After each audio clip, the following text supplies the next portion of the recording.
All right. Let's get this party started, eh? You like that? Didn't think so. I want to make up a little rule right now, and I'm going to immediately break it because what I've realized is that at the beginning I talk about a lot of shit to do with the previous episode, and that's kind of boring. So I just want to get stuck straight into it from the beginning. So even though I'm talking about that right now, which is what I'm saying I'm not going to do at the beginning of the video, from now on, it's all the housekeeping kind of stuff I'm going to do at the end, and with all the shout outs and stuff like that. So, what I want to talk about today is I mentioned in the other episodes in 2018, I did a big backpacking trip around Europe. And it's been almost a year and a half or almost 2 years now since it happened. And I haven't done like, even in my, like to myself, I haven't done like a full recap. And it's kind of because like I didn't want to be that guy who, you know, you go traveling and then when you come back, it's like every time you have a conversation with someone, you're like, oh yeah, that like when I was traveling, blah, blah, blah. Or like, oh, when I was in this country, blah, blah, blah. And people just get really sick of hearing that. And it's like, oh, okay, like you've been traveling, how cool. So I was really wary of that before I went. And especially when I came back. And I think I still did that a little bit. Like you can't help it. But yeah, I was trying as hard as I could to not do that. So I guess the point here is that if you're one of those people who is like, who gets annoyed by that, like, oh yeah, he's bragging about how he's been traveling, you know, for however long, then obviously you don't watch this. So that's fine. Like if you are interested, and I'm sure, you know, if you're at a party or something talking to a bunch of people, there would be some person who's like, hey, yeah, tell me all about it because I want to do the same thing. So if you're that person, then watch it. And then if you're the other person, then obviously don't watch it. That's very obvious. So yeah, this is going to be me talking about how, like, advice I have for doing the kind of trip that I did. And I'm just going to go through like everywhere that I went and just do it play by play and just bring up anything about each of the places I went to, places worth visiting, that kind of thing. So what have I written here?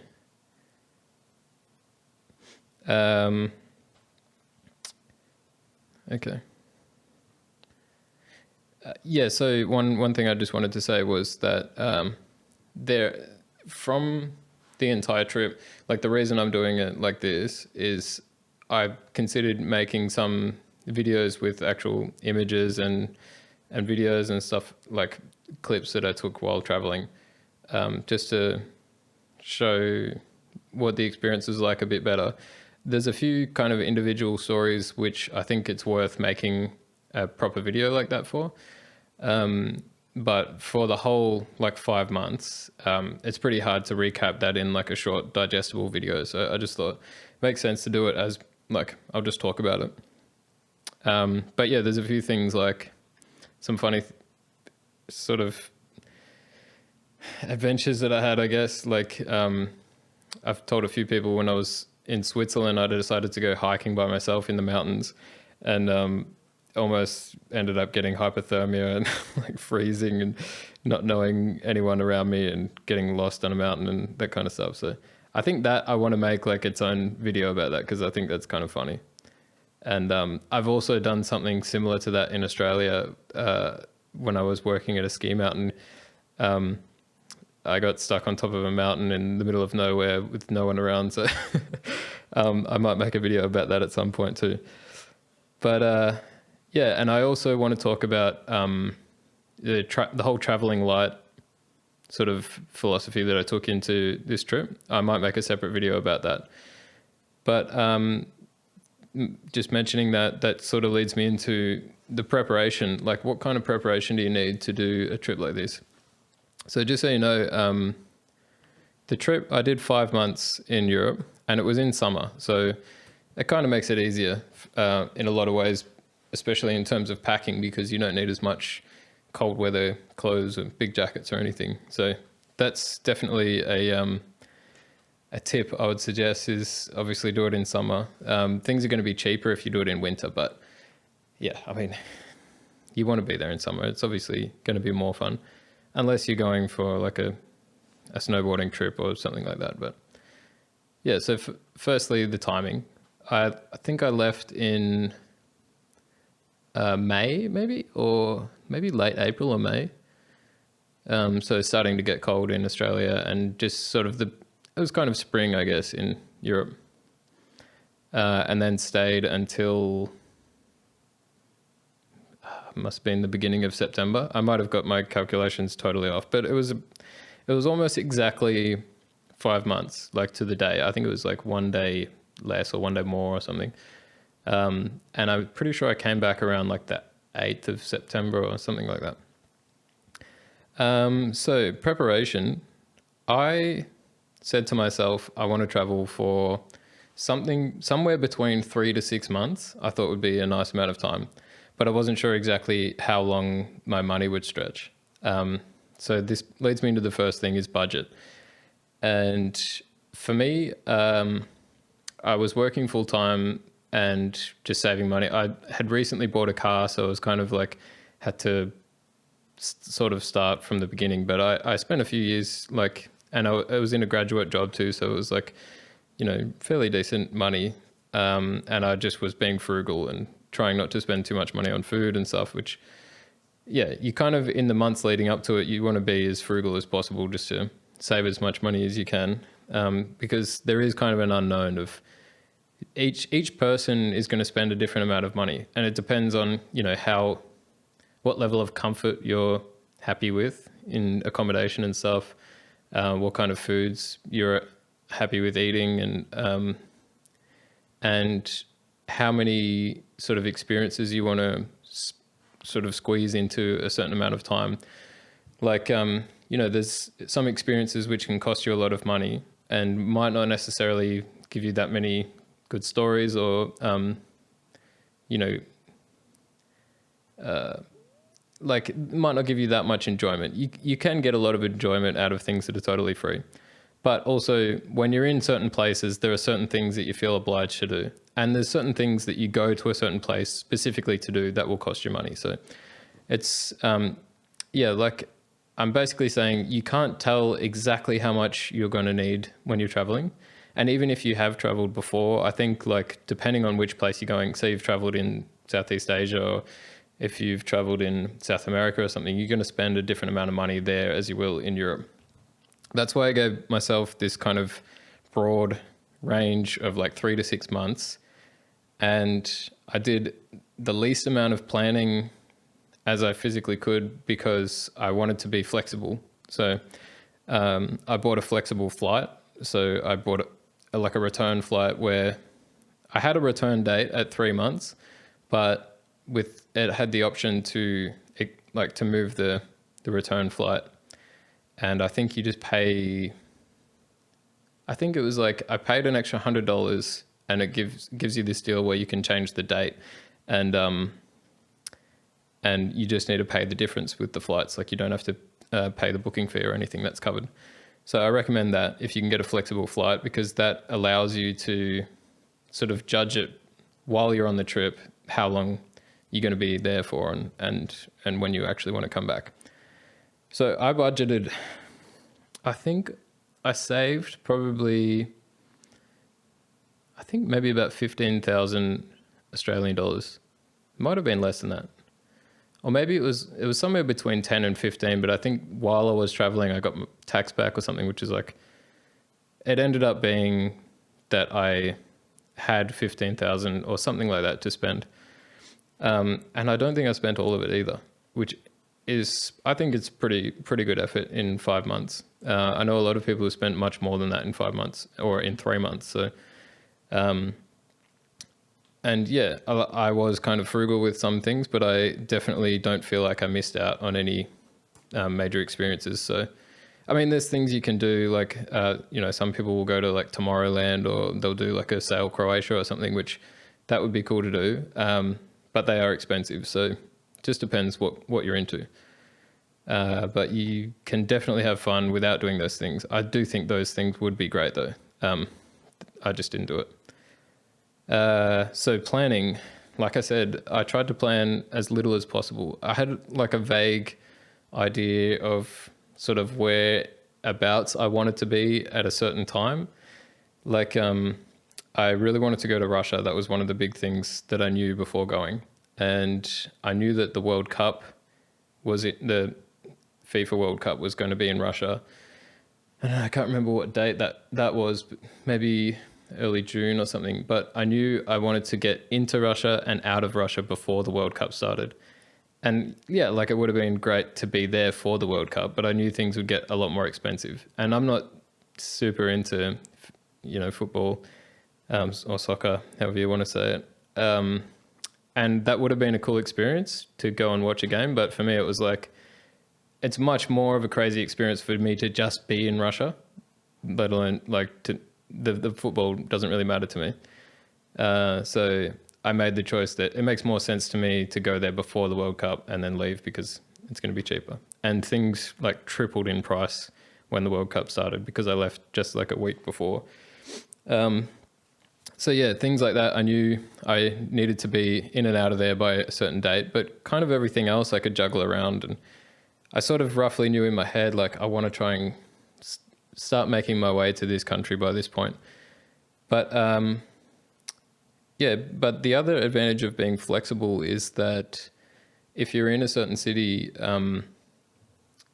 I found a lot of the time you would be in a place where you thought you were going to have a lot of enjoyment and you thought you would want to stay there for a while. And after spending a few days there, you're like, either like this place isn't what I thought and I don't really enjoy it that much, or I think I've already seen all the stuff that I came to see and I don't need as much time as I initially planned.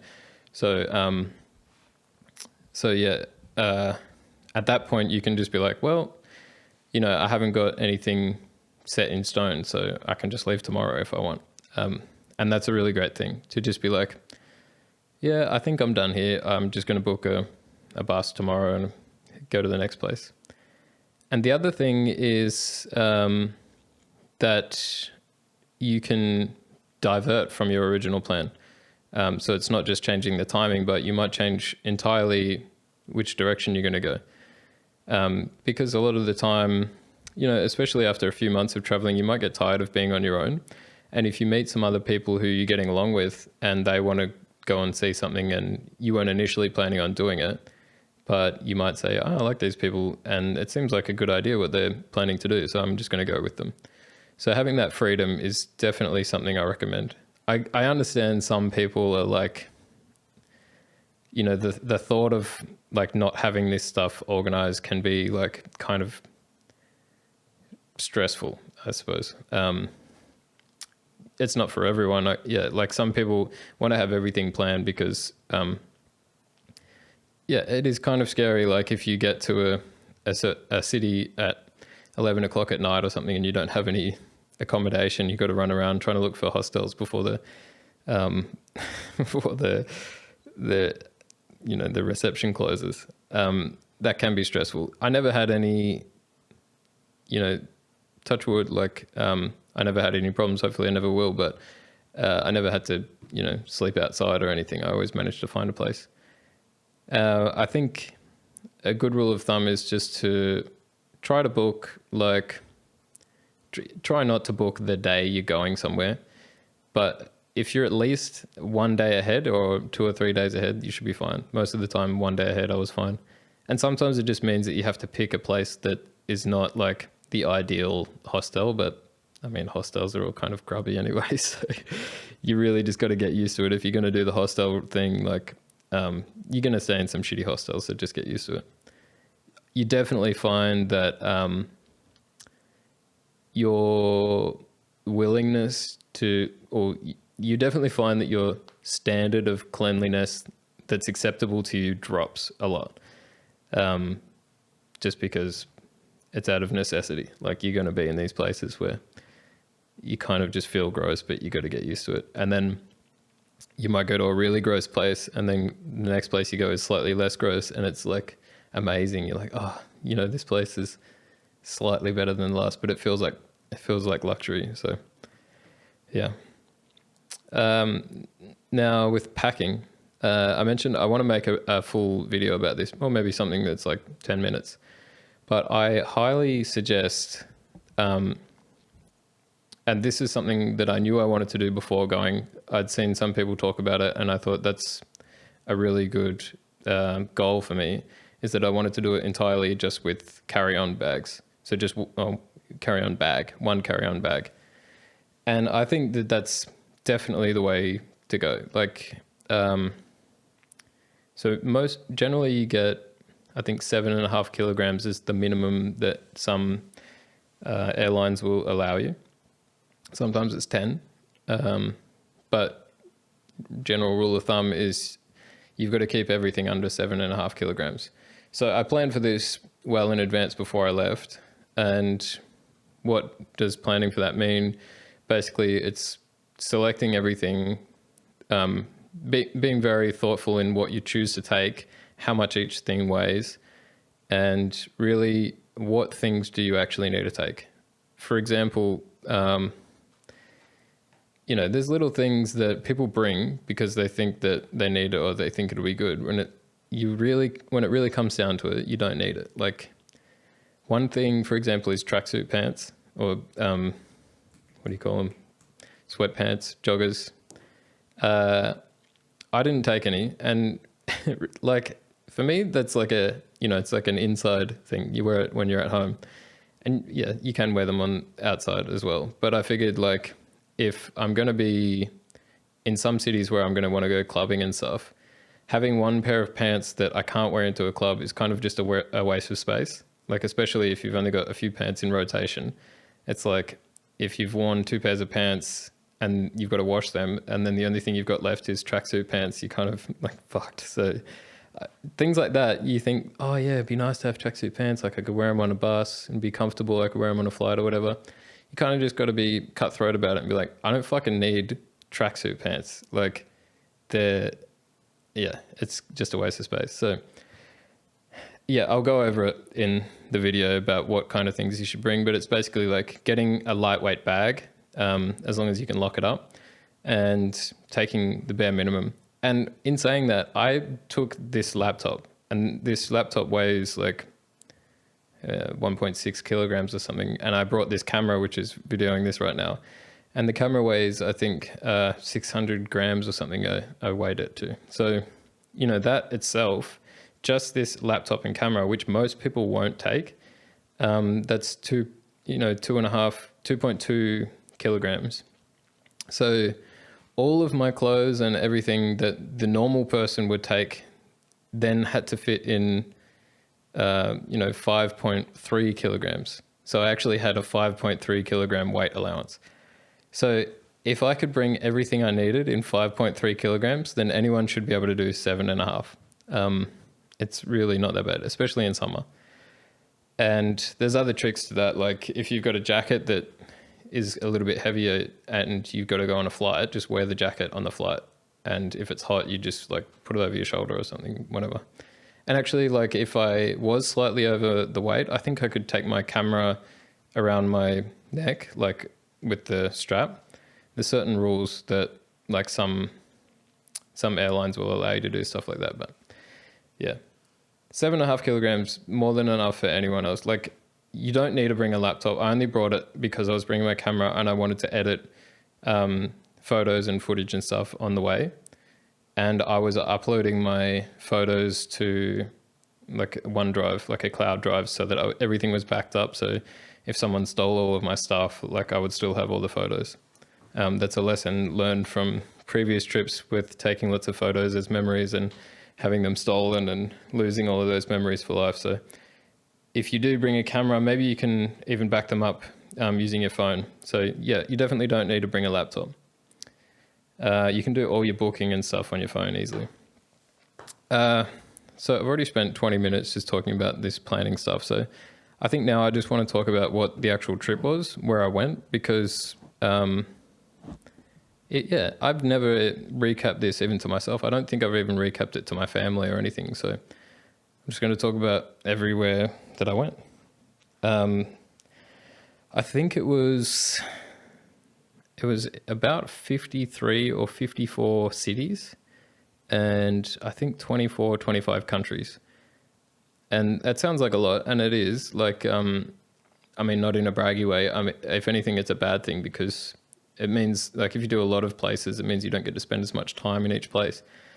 But the thing for me was that it was my first kind of traveling experience, and I wanted to go and see a bunch of stuff. So I think now if I was going to do more traveling in Europe, which I intend to do now that I'm living here, I'd like to spend a bit more time in each place and take it a bit slower. But yeah, it was kind of just like a big adventure for me. So I was happy to just be shooting around all over the place. So yeah, I left in April or May, whatever I said, somewhere around that. And I flew from Melbourne to London. And London was, when I got there, I didn't sleep the whole time on the flight. It's like 23 hours or something flying, and I slept for maybe like 20 minutes. I did stop in Qatar on the way, so I had a brief stop there. I think I got checked for bombs twice on the way through Qatar airline, but Qatar's a crazy city. I didn't actually get to go out then, but on the way back, I had a longer layover, whatever you call it. So I did actually get to go and see the city. But yeah, went to Qatar, then London. Delirious as hell because I hadn't slept and hadn't booked anything. And it was like 3 o'clock in the afternoon. I could barely keep my eyes open, didn't have a SIM card, couldn't use my phone. So I went and bought a SIM card from a shop, and I was like on the phone to the guy just because I couldn't get the data to work and trying to figure it out, and I could barely like open my eyes. I'm like trying to talk to this guy. Finally figured it out. I think I was sitting in like Burger King or something because I had to plug my phone into the charger. Like it was a nightmare. And I didn't even have like Hostel World or anything installed on my phone. So I'd never even stayed in a hostel before. Like I had no idea what even the process was. Like thinking about it now, I can't believe how unprepared I was. But basically I was like, what do I do? And also I was so tired, I just couldn't think. And I'm like, I need to go on Google Maps and I just got to look up hostels. I looked up hostels and then found one, and just, I couldn't figure out how to get there. Like I could have just done Google Maps for public transport and figured out how to get there with public transport. I ended up just flagging down a cab and just going straight there and being like, do you have any rooms? They had a room. They put me in the room and I just passed out in the bed. But yeah, so I had a pretty rough start to the trip. But I woke up and then had a bit of a walk around the city, and yeah, London's a great place. What did I see there? I did like I started off with like some walking tours and stuff. I think that's one thing that I recommend is, and not everyone recommends it, but you should do the free walking tours. Most major cities will have some free walking tour that they'll tell you about at the hostel, or you might be able to find them online or something. But you basically meet up, there'll be a guide there, just a random group of people turn up, and they'll take you for a walk around the city. And at the end, usually they ask for donations. Most people, maybe you give them like, the £5 or £10 or €5 or €10 or whatever. You can give them more if you want, but you can just do it for free. You don't have to give them money, but it's kind of like, it's a nice thing to do, to give them at least like $5 at the end or something. But if you really are strapped for cash, it's like you are able to just do it for free if you want. You might get like it kind of feels like you're being judged a little bit if you don't, but there's some times where you just like, I don't have any money or whatever, or you might not have liked the tour, or you leave early or something. But yeah, in general, try to give them some cash at the end. So London, I saw, I went around Camden, and we just went and did all the London things, like saw Buckingham Palace and all that kind of stuff. I think one day I walked like 32 Ks or something. But yeah, just tried to see as much as possible. Then from London, I got a bus, I think, or a train. No, I think I got a bus to.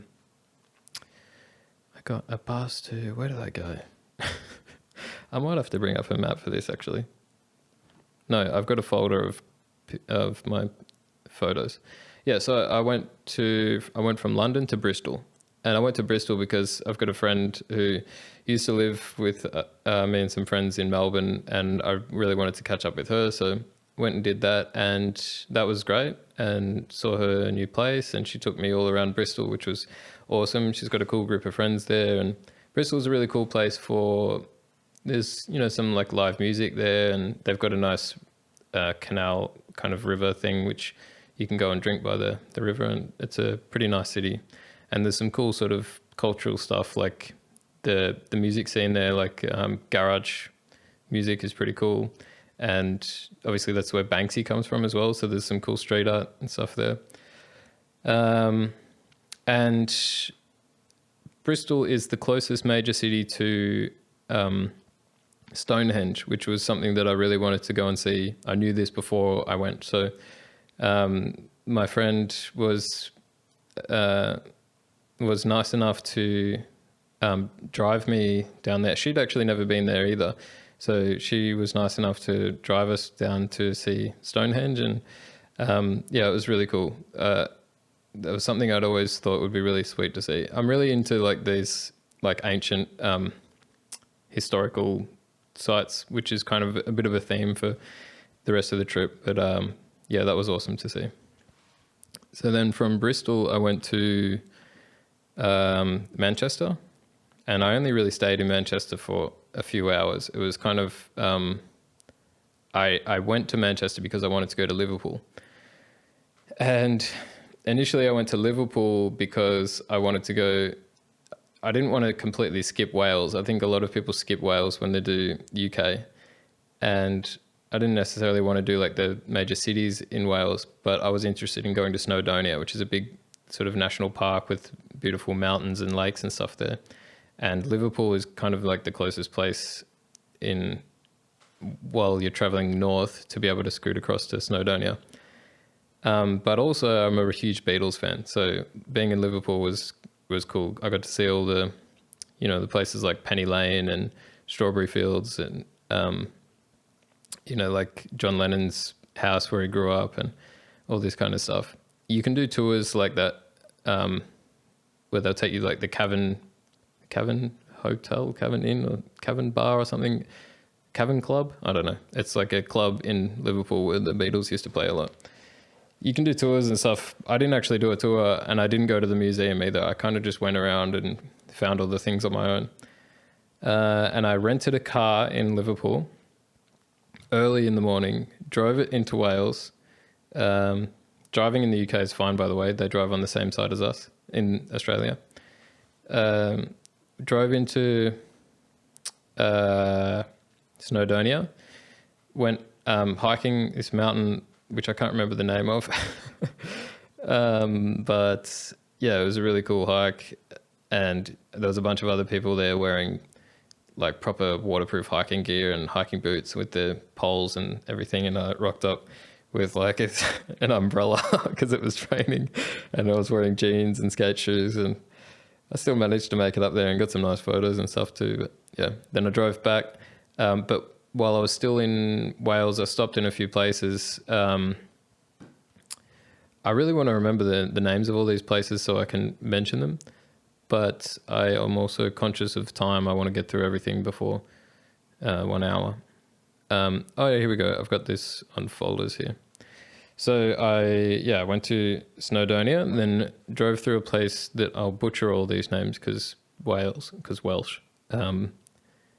Betters your code, I think it's called. It's like Bettils your code. That was just like a nice little town on a stream. It's just really picturesque, like a beautiful place.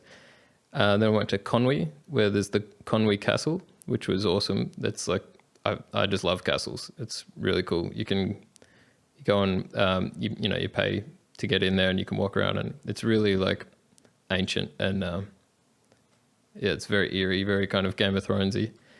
Then I went to Deganwy, which is like across the river, and there was also supposed to be a castle there, and it said it on Google Maps, and I went there and got to the mountain where the Deganwy castle is, and there's no castle there. It's just like some rubble because it used to be there. But yeah, that was a bit of a funny adventure, like walking around for ages, and it was raining all day too. So by the end of the day, after I'd been on this hike in Snowdonia and these two castles, I was just completely drenched. My shoes were soaked, and then I had to get back in the car and drive an hour back to Liverpool. But it was well worth it. And I only had the car for that day, so I quickly went inside, and I think I tried to dry my shoes or something, and I ended up still driving around Liverpool because I wanted to go and see all the Beatles sites. So that's when I did that. So I kind of jammed a lot into one day, and I thought, if I'm paying £100 or £150 or whatever it was for the car, I might as well do as much as I possibly can. So I really packed a lot into like the 14 hours or whatever it was that I was awake. But it was worth it. Then I got a bus to Edinburgh, and Edinburgh is really cool. Edinburgh is probably my favorite city in the UK, just because of the way it looks. Like, it's just awesome. This really old school, like cobblestone everywhere, and also a massive castle, the Edinburgh Castle. People are cool in Scotland too. I really love the Scottish accent. Scottish people are really funny. Yeah, I love Scotland. And also, I'm a big Harry Potter fan, so there's a lot of Harry Potter related stuff there because J.K. Rowling spent a lot of time in Edinburgh when she was writing the first books, and there's like a what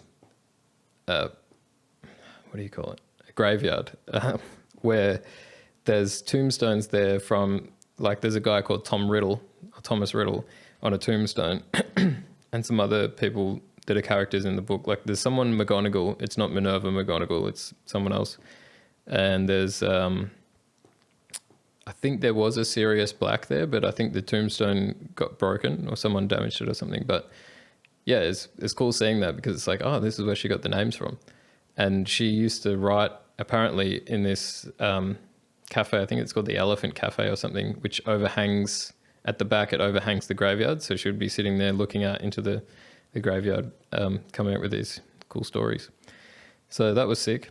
And then I met my parents in Scotland, in Edinburgh, because they were traveling around UK for, I think, 4 weeks, and I was only going to do 2 weeks in the UK. So I just met with them in Scotland, and traveled with them for a week in Scotland, and then they stayed in Scotland and I went to Ireland. But yeah, we met up in Edinburgh, and we drove around a bunch of places in Scotland. Like, we went to this, I can't remember the name of it. It's like a dam, not a dam, like a, let me try and zoom in on this picture. There's this canal, and if you're in a boat, you've got to get down from, the Falkirk Wheel. If you're interested, look that up. It's like this huge thing where you've got a canal, like a tube with a boat, boat traveling along it, and then all of a sudden it gets to this point where they've got to drop down like, they've got to drop down like 50 meters or something. So they have this thing where it's like, there's two like water vessels, the boat like parks in it, and then it like rotates around like this, and then the boat's down the bottom, which is just a really cool feat of engineering. So that was pretty sweet to see. We went, saw a bunch of other things, like we drove through a lot of mountains and stuff on the way to other places. And I haven't really like labeled the cities here, and I probably should have, because I'm going to struggle to remember. Yeah, I've just, for some reason, I've got a folder named Scotland. We went to a lot of places which were kind of boring, like industrial cities or uni cities and stuff. Let me try and look it up real quick. But we went to a lot of places that were really nice as well. Okay, so yeah, so we were in Edinburgh. We went to Dundee, which is kind of one of those places I mentioned that it's a bit industrial, but just being in these like typical Scottish places that aren't touristy places. It's kind of funny because you get more of a feel for what it's actually like for Scottish people just living in Scotland, like going to local pubs and stuff. Aberdeen was another place that was kind of just like a normal city, like there's not too much to see there. But then we drove from Aberdeen sort of up through, or like kind of across this big mountain range called the Cairngorms, probably butchered that, over to Inverness. And Inverness, if you've heard of that before, is just north of the big lake where supposedly the Loch Ness monster lived. So yeah, I guess that lake is called Loch Ness. Would make sense. So yeah, we drove down from Inverness and we kind of did a loop around Loch Ness, down the west side first, and then around back up the east side. And I think we stopped at a castle on the way there too. But I will say, coming back up on the east side, you kind of go up into the mountains, and that was like stunning landscape. Like, you're up in the mountains, but then there's like lakes in the mountains. Like, it feels like there's a lake at like, like 500 or 600 meters above sea level or something, which is kind of crazy, but that was really cool. Really nice scenery there. So then my parents continued on to, they kept going north in Scotland, and I decided that I was going to start heading for Ireland. So I got a bus to Glasgow, and I've heard a lot of great things about Glasgow, and unfortunately I didn't get to spend too much time there. I didn't even go to a bar or anything. I kind of skipped all of that because I was just in transit. I do regret that a little bit. I would have liked to have stayed there a bit longer because I've heard like the music scene especially is really good there. But I didn't stay. So yeah, so I went from Glasgow and got a ferry. I think I had to travel a little bit I think I went to Ayr or something to get the ferry, or somewhere, I can't remember. But I got a ferry to Belfast in Northern Ireland, I should say, because it's two different countries, Northern Ireland and Ireland. Don't get them confused. You'll learn that the hard way. But Belfast was really cool. The thing to see in Belfast is the place where Titanic was built. And I mean, that's, the obvious thing that people know about, but there's also a lot of great things about Belfast, other than the Titanic, but that's really cool. You can go and see the dry dock where they built the Titanic and all the history behind the Titanic and everything. That's really cool. And the dry dock is huge. Like, you can actually walk down inside this like empty pit, which would have actually filled up with water when they built the Titanic in there. And it's just enormous. Like, just to get a scale of how big that ship was, it's just crazy. And in Belfast, I was staying at this one hostel. I can't remember the name, but that's where I met a guy who lives in Berlin, who was the first person I met up with here in Berlin when I got here. And we hung out in Belfast and went to a bar with a bunch of the other people in the hostel. And so that's how we became friends and eventually met up in Berlin. Also in Belfast, that night when we were at a bar, I met a girl who was from Poland, but she lives in the UK. And I also met up with her eventually in Poland as well. And she took me around and showed me some things in Poland too. So, and she wasn't staying in a hostel. I just met her in a bar. So that was a good place for me in terms of making some connections, because they helped me out later on in the trip. And that's something that I would suggest, is that it's definitely valuable to make friends while you're traveling, because you never know when you'll run into them again. A lot of the time people are doing the same kind of routes, and you run into other people you've been traveling with, or you will meet somebody who's out of their country, and then you catch up with them back in their own country, which is kind of cool as well. So I left Belfast and went down to Dublin. Did I go to Dublin? No, I skipped Dublin first and I went to Galway. And Galway was the place where I got there at 11 o'clock at night thinking it'll be sweet. I'll find a hostel. And I was very lucky to get one of the last beds in, I think they have 14 hostels there, which is, Galway's not huge, but it is very popular with tourists. So I was very lucky to get a bed there. And lots of people said that I would really like Galway. I did like it, but like, not that much. It's a nice place, don't get me wrong. I don't want to diss anyone that lives there. It's cool. They've got heaps of street performers and stuff. And yeah, there's definitely like, I can see that how a lot of good musicians would come out of Galway. I'm not a fan of the main one that everyone's thinking of. I can't remember his name. Ed Sheeran. Yeah, maybe that's why I didn't like Galway, because I don't like Ed Sheeran, but oh well, he's a talented guy. It's just not for me. But yeah, Galway was cool, just not as, like, everyone kind of raved about it, but yeah.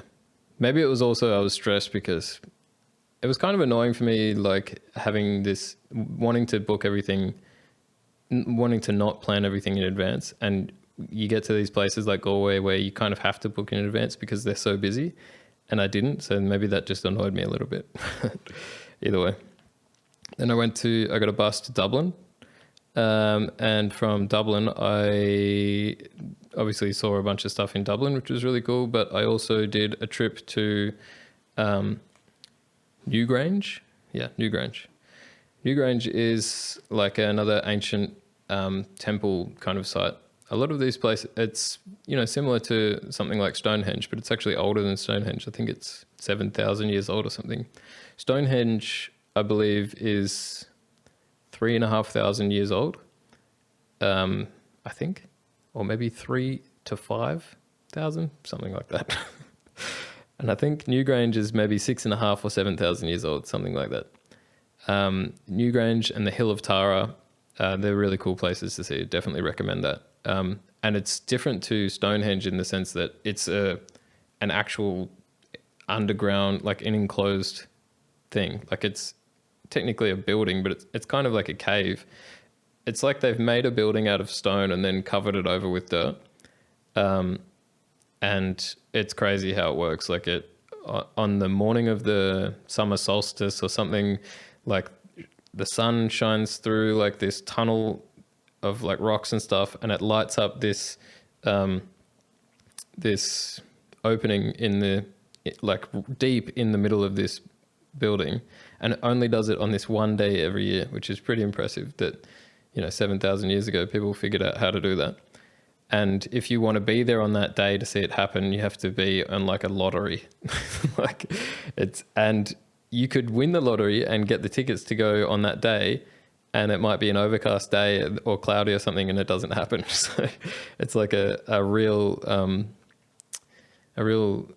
gift to be able to see that. Then I went from Dublin I got a ferry from Dublin what did I do? No, sorry. I flew from Dublin to Paris.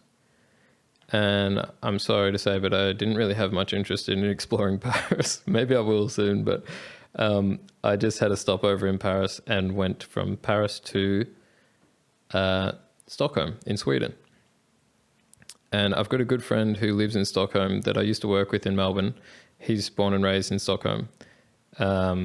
And yeah, it was awesome catching up with him. He was nice enough to let me stay in his flat for like, I think I was there for 10 or 11 days or something. And yeah, it was amazing. Stockholm's a beautiful city. Lots of, like, he took me to some cool clubs and stuff there. Like, they have kind of like an outdoor club. What's it called? I'm going to butcher the pronunciation. They say like Trädgården or something, but it's like tree garden. And I think it's actually spelt like Trädgården. But anyway, it's really cool. It's like this. It's like underneath a highway overpass sort of thing, but there's like these buildings that are like tree houses and stuff. And yeah, it was awesome. And also there's a museum there for this ship. What's the name of it? I forget the name of the ship, but it's like, I think this happened like in this, I want to say 1600s, maybe. I don't know. Maybe like a few hundred years ago. Old enough that it was like, you know, I don't know how old. Basically, they made this ship, and the king or whatever it was at the time was like, I want it to have like these like 2 floors of cannons, and it needs to be like this big and everything. And the engineers were kind of like, oh, that's not going to work. Like, obviously, you're in Sweden, like it's kind of, I guess, Viking people, like the boat builders generally from Nordic sort of countries, and they were like, this isn't going to work. Like, this goes against everything that we know about boat building. But that's what he wanted, and they did it.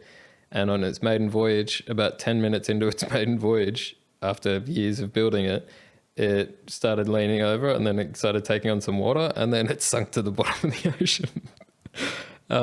And I might be getting this totally wrong, but I feel like from memory, it was on the bottom of the ocean for like 300 years or something. I think maybe it was 30 years. I don't know. I think it was 300 years, maybe.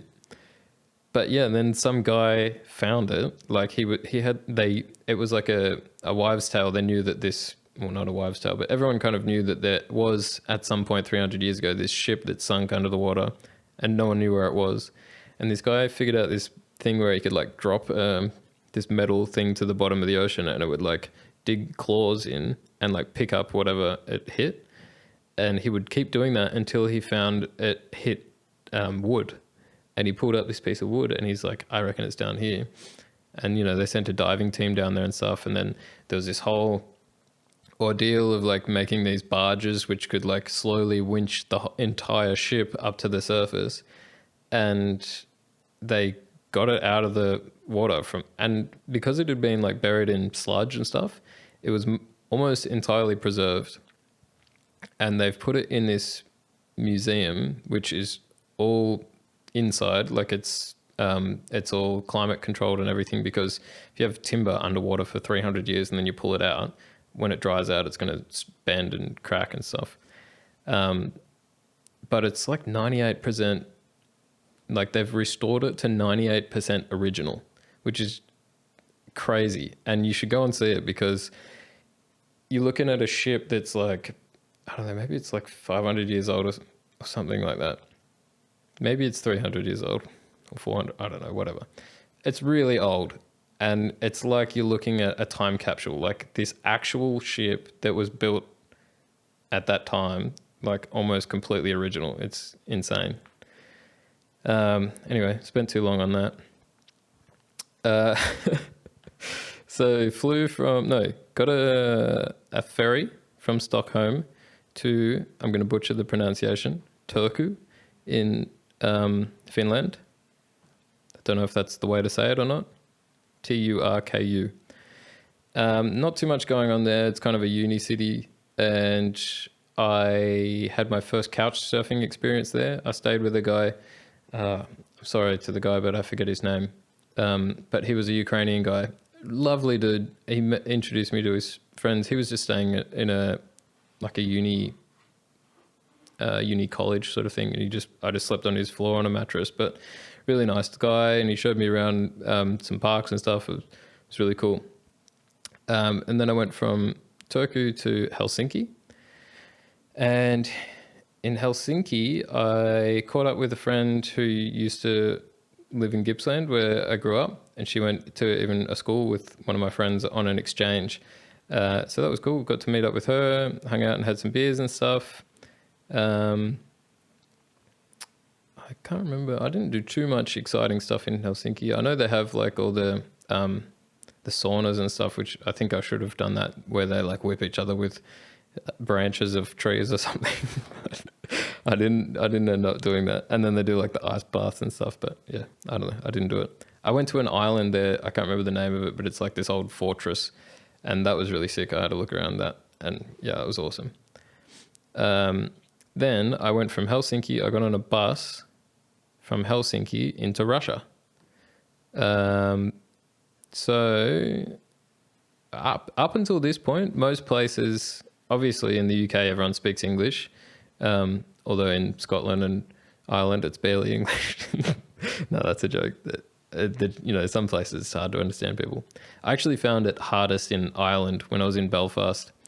Um, yeah, I'm running out of time, but I want to tell this story. When I got off the ferry from Glasgow to Belfast, I got to get on the bus into the city, and I didn't have any money, and I was like, oh shit, I'll have to get the next bus. I'll go to an ATM or something. And there was this old guy that I'd been talking to for like 2 minutes. He's like, I shouldn't say old. He's not that old. Maybe he was like in his 40s or something. But we were having a bit of a chat, and he's like, "It's all right, mate. Don't worry. I'll pay for it. You can get us a beer in town or something." No, he didn't. I think I suggested that. He was like, "That's all right. I'll pay for it." And I was like, "Ah, well, when we get into town, I'll get you a beer or something." He's like, "Yeah, that'd be good." And we went to this bar, and he had been living in Scotland for 15 years or something. Went to this bar in the place where he grew up in Belfast, and he ran into a friend from his high school, and they hadn't seen each other since high school. So all of a sudden, I'm sitting there with these two guys in their 40s who hadn't seen each other for like 20 years or something, and they're all like talking about, catching up on everything that's happened in the last 20 years, and I can't understand a single fucking word that they're saying. I'm just sitting there drinking my beer like, okay. But yeah, that was really funny. Yeah, maybe it was just their accents, but I couldn't understand any of it. It's like they weren't speaking a different language. But so what I was saying was most places I didn't have any problem language barrier wise. But I'm just realizing I should probably do this over 2 videos. I'm going to make a second installment. So I'm going to take the pressure off myself because it's 9 minutes left on this video. So yeah, up until this point, I had no problems really language barrier wise, mostly. There might have been a few places in Stockholm and Helsinki where it was difficult, but I'm pretty sure they were all really good actually. But I would soon learn that I was about to have a lot more language problems because I just entered Russia. And don't get me wrong, the first place I went to was St. Petersburg, and there are a lot of people that speak English in St. Petersburg, probably more than any other city. But it is a lower percentage than most European countries. And it's kind of fair enough because they're not part of the EU. So there's not so much trade, I guess, between, compared to internal European countries. And also Russia is kind of its own world too. Like it's a massive country, and it's, they have like 150 million people or something. So they kind of have their own ecosystem, it's almost a little bit like they don't really care that much about the English speaking world because they have their own world. But some people really do care. And especially in St. Petersburg, it feels like it's more of a European city. But I think I might go into that in the next video.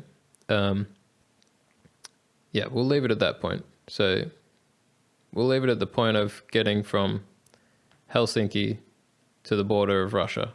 And then we'll talk about the spoils of Russia because I really loved Russia. And I've got a lot of character. There's a lot of funny things about Russia. And yeah, we'll talk about that in the next one. So, like I said in the beginning, I'm going to do housekeeping at the end because I just want to get straight into it at the start. And if you're the kind of person who doesn't really care about listening to this, like feedback from last episode and all that kind of thing, you can tune out now, I guess, if you want. But yeah, it's just, I know personally when I watch things on YouTube that it's really frustrating if I'm looking up like, how do I do this in DaVinci Resolve, or how do I do this in this program or something, and you find a video which is the answer to your question, but the video is like 8 minutes long, and it opens up with like, have you ever had this problem, blah blah blah, have you ever had this problem, well in today's episode we're going to do this, and then they run the opening sequence, and there's a logo and music and everything, and that goes for 30 seconds, and then it comes up with them and they do their whole spiel. It's like, if you're new to the channel, I'm blah, blah, blah. And, you can find me here and subscribe, and make sure you hit the like and subscribe button and do a the notification bell and all that kind of shit. By the time you've watched all of that, it's like 2.5 minutes, and you're like, just answer my question. I'm sorry, but I'm not interested in your personal life. I just wanted to get the answer to this question. And yeah, sometimes it might be something you'll watch again, but most of the time it's like, I don't care. So I don't want to be that person.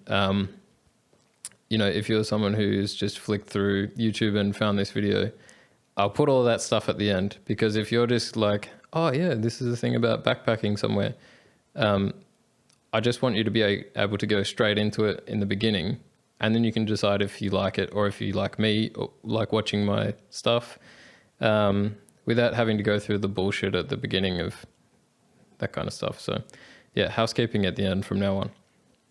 So thanks for watching the last episode. The last episode I was comparing living in Germany to living in Melbourne.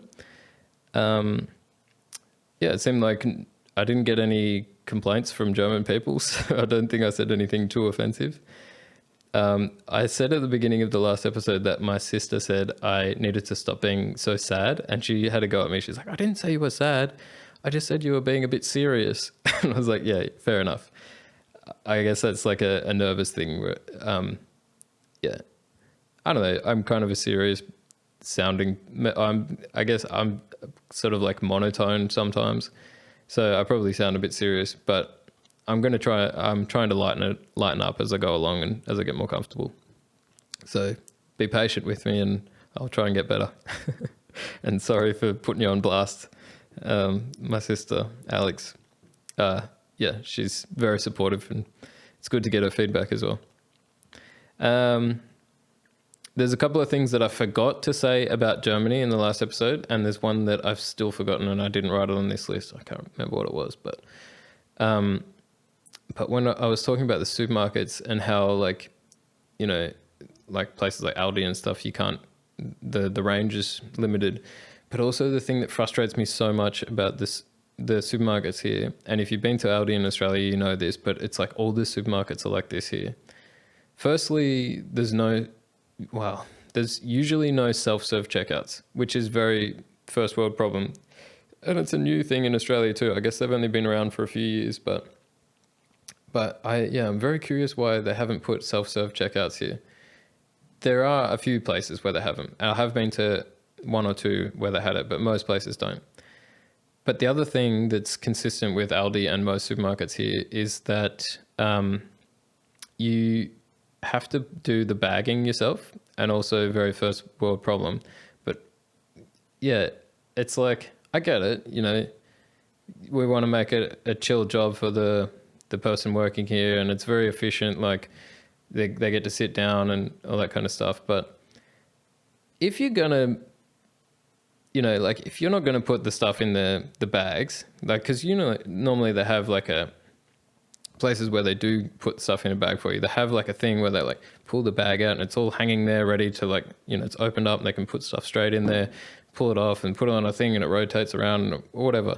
It's like super easy for them to do it.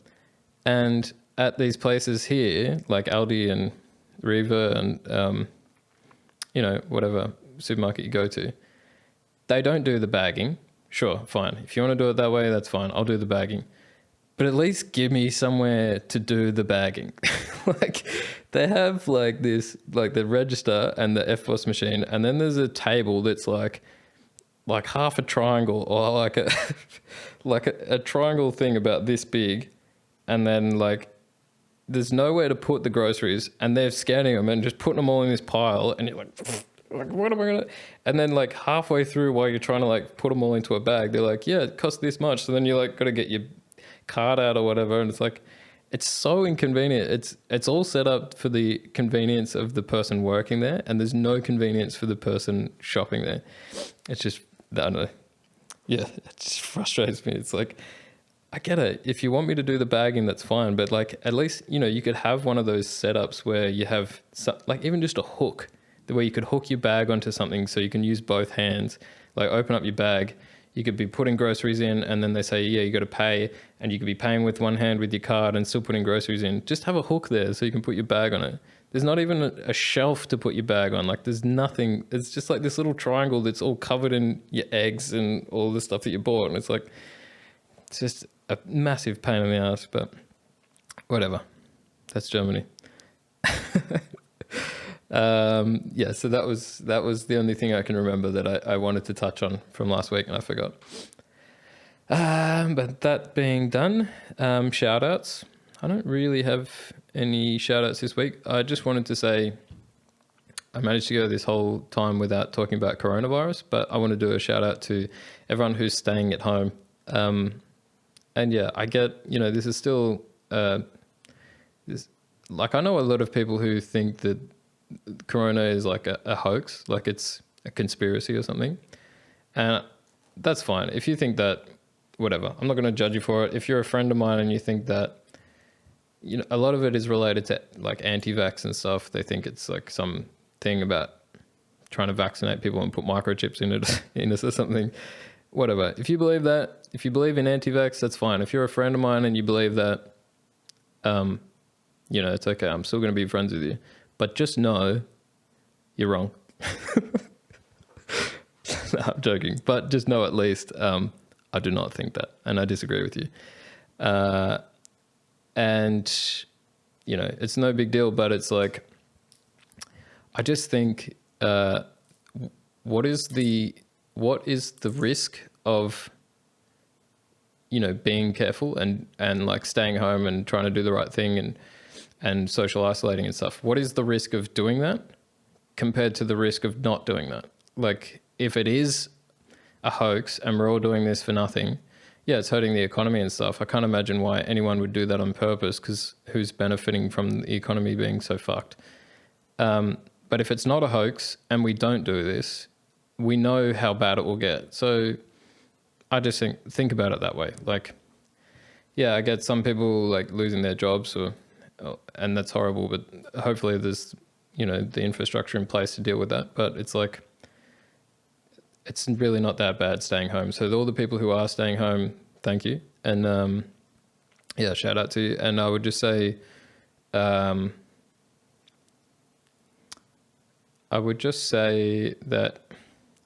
it feels like now that a lot of people are starting to think like, this is going on for too long. I don't know if I'm going to be able to last.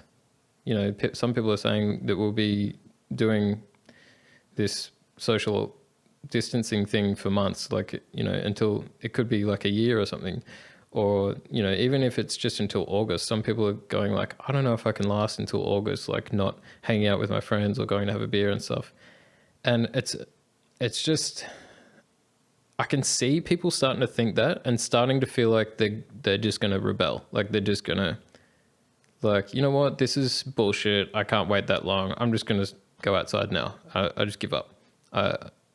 Whatever. I don't actually care anymore. Like it's all probably fake anyway. So I'm just going to not listen to it. And that really frustrates me because it's like,